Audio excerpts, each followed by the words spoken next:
പറയാതിരിക്കാൻ നിവൃത്തിയില്ലാത്തത് കൊണ്ട് വീണ്ടും വന്നു. ശരിക്ക് ഭയങ്കര വിഷമത്തോടു കൂടിയാണ് ഞാൻ ഇപ്പോൾ ഈ ഒരു കാര്യം സംസാരിക്കുന്നത്.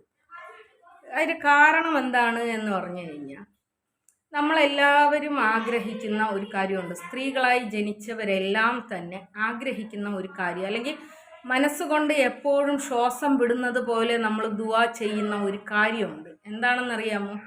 നമ്മുടെ മക്കൾക്ക് ഒരു ജലദോഷം പോലും വരല്ലേ, അവർക്കൊരു ജലദോഷം വന്നാൽ പോലും നമ്മളെ കൊണ്ട് സഹിക്കാൻ വേണ്ടിയിട്ട് പറ്റില്ല.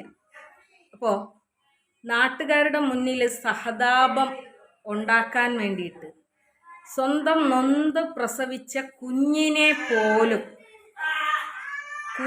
പോലും അതിന് അപകടം വന്നു എന്ന തരത്തിൽ ഒരു ഹെഡിങ് ഇടാൻ എങ്ങനെയാണ് ആ സ്ത്രീയുടെ കൈ പൊന്തിയത് എന്നുള്ളതിനെ കുറിച്ച് എനിക്ക് അറിഞ്ഞുകൂടാ. എന്തായാലും ഇത് കണ്ട ഉടനെ തന്നെ ഞാൻ ആ വീടുമായിട്ടൊന്ന് കോണ്ടാക്ട് ചെയ്തിട്ടുണ്ടായിരുന്നു. സംഭവം അവരെന്തോ ഒരു മാരേജ് ഫംഗ്ഷനുമായിട്ട് ബന്ധപ്പെട്ടിട്ട് അവർ പോയിട്ടുണ്ട് എന്നുള്ളതാണ് ഞാൻ അറിഞ്ഞത്. ഈ അപകടം പറ്റിയ കുഞ്ഞ് എങ്ങനെയാണ് ഈ ഒരു ഉല്ലാസയാത്രയ്ക്ക് പോയത് എന്ന് എനിക്കറിയാൻ വയ്യ. എന്തായാലും മക്കളല്ലേ, മക്കൾക്ക് എന്തെങ്കിലും ഒരു അപകടം പറ്റിയാൽ നമ്മൾ അറിയണമല്ലോ എന്ന് വിചാരിച്ചിട്ടാണ്. സത്യത്തിൽ ആ സ്ത്രീനെ ഒരു സ്ത്രീയുടെ ഗണത്തിൽ പോലും പെടുത്താൻ പറ്റാത്ത ഒരു ജാതി സാധനം. പിന്നെ അതിൻ്റെ സൈഡിൽ വന്നിരുന്ന അസ്സലാമു അലൈക്കും വാലൈക്കും അസ്സലാം എന്നൊക്കെ പറഞ്ഞുകൊണ്ട് ഒരു സ്ത്രീ കിടന്ന് എന്തൊക്കെയോ കുണയ്ക്കുന്നുണ്ടായിരുന്നു. ഒന്നും പറയാനില്ല.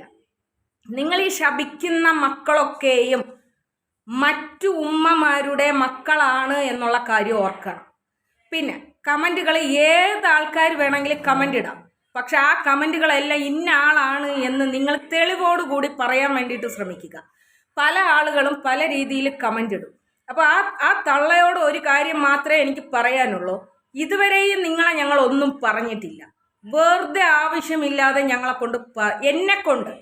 എന്നെ കൊണ്ട് പറയിപ്പിക്കാതിരിക്കുക. കാരണം നിങ്ങൾ മാത്രമല്ല ഉമ്മ, ഞങ്ങളെ പ്രസവിച്ചവരും ഉമ്മമാർ തന്നെയാണ്. നിങ്ങൾ ഈ കാണിക്കുന്ന കോപ്രായവും നിങ്ങൾ ശപിക്കുന്ന ഓരോ ശാപവും ഞങ്ങളുടെ ഉമ്മമാരും കണ്ടുകൊണ്ടും കേട്ടുകൊണ്ടുമാണ് ഇരിക്കുന്നത്. ഒരു ജാതി അസ്സലാമു അലൈക്കും വാലൈക്കും അസ്സലാം. ആ പറയുന്ന വാക്കിനെങ്കിലും എന്തെങ്കിലും ഒരു അർത്ഥം, അല്ലെങ്കിൽ ആ വാക്ക് ഉൾക്കൊണ്ടുകൊണ്ട് പറയാൻ വേണ്ടിയിട്ട് ശ്രമിക്കൂ. സ്ത്രീയെ, നിങ്ങൾക്ക് ഇത്രയും വയസ്സായില്ലേ? നിങ്ങൾ ജനങ്ങളോട് ചെന്ന് എന്നെ ഒന്നും പറയില്ലേ എന്ന് പറയിപ്പിക്കുന്നതിന് പകരം നിങ്ങളുടെ അടുത്തിരിക്കുന്ന സ്ത്രീയോട് പറയേ, എന്നെ ഒന്നും പറയിപ്പിക്കല്ലേ, ദയവ് ചെയ്ത് എന്നെ ഒന്നും പറയിപ്പിക്കല്ലേ. ഒരു ജാതി